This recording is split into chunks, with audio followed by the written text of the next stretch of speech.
Ahoy! Kamusta mga Rep-Up Pips? Magandang yaman sa inyo lahat.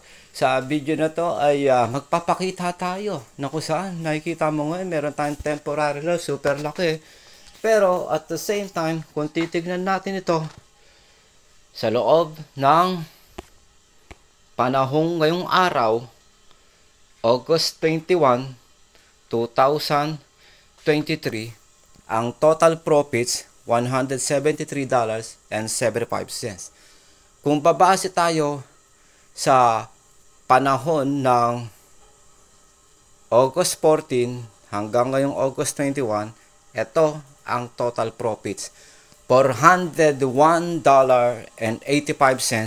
para sa kapital na $123.13. Ito yung lahat ng deposit.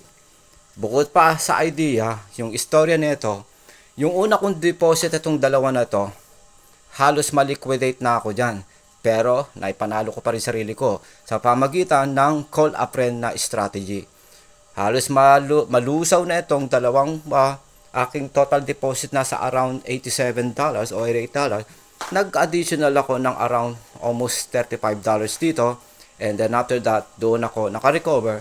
At hindi lang basta ako nakarecover, nanalo pa ako.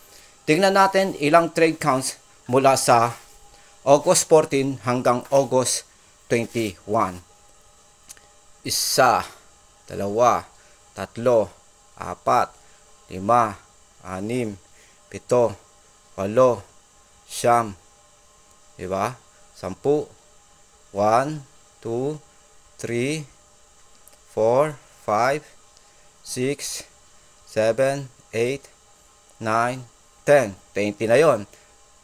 1, 2, 3, 4, 5, 6, 7, 8, 9, 10. 30 trade counts. 1, 2, 3, 4, 5. 35 trade counts para manalo ng $401 na tumataginting, which is nasa around 20,000 something pagdating sa pesos. Okay? So kung titignan ngayon natin, sa 35 trade counts na yan, ang pinanalo ko, $401.85 sa kabila ng palagong pepot na kapital, $123.13. $123.13 sumatotal na total balance $524.98 na sumatotal na secured profits $401.85. Sa loob ng 35 trade counts, ilang mistake o failure o actual kung literal na pinasunog? Isa, dalawa, tatlo, apat, lima. Limang trade counts natalo o actual kung pasunog. Is either naging tanga bobo ko, limang failed trade counts sa 35 na trade counts. Ano ngayon ito? Paano mo i-analyze ito kung regular kang trader, non-professional, non-expert level, all the way sa professional kang tao na bilang trader? Sa paano mong way i-analyze yung getong klaseng portfolio? May high winning rate ba? May high success rate ba? O baka naman, hindi lang basta high winning rate, high success rate, kundi may consistency. Bakit mo masasabing may consistency? 35 trade counts, 5 lang yung mali. Ano to? Golden hands? Ha? Ano to? Diamond hands? Kung tutusin nga ako, hindi pa ako natutuwa sa trade na ito eh. Kasi may palpak pa ako, may at least limang fail pa akong trade. Pero gusto ko sana ipakita talaga dito, walang mali, walang talo, walang negative. Which is ilang panahon ko nang laging dinedemonstrate sa inyo. So ngayon, yung mga getong klaseng trades ay matututunan mismo sa akin.